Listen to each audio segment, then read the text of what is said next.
পাঁচ ওয়াক্ত নামাজের মধ্যে আল্লাহর হুকুম কয়টা, ফরজ কয়টা? 17টা। বলেন কয়টা? যে ব্যক্তি 24 ঘন্টায় 5 ওয়াক্ত নামাজকে ছেড়ে দিল, সে আল্লাহর কয়টা হুকুম নষ্ট করলো?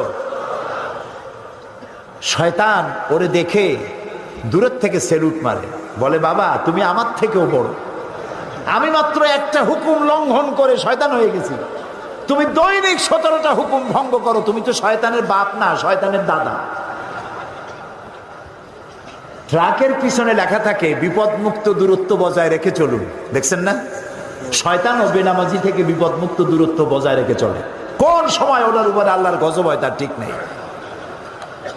প্রিয় ভাই সাহেব, নামাজ নামাজ, নবী করিম সাল্লাল্লাহু আলাইহি সাল্লাম তার জীবনের শেষ কথা যেটা ছিল সেটা হলো নামাজ, নামাজ, নামাজ, আমার উম্মতেরা নামাজ ছেড়ে দিও না।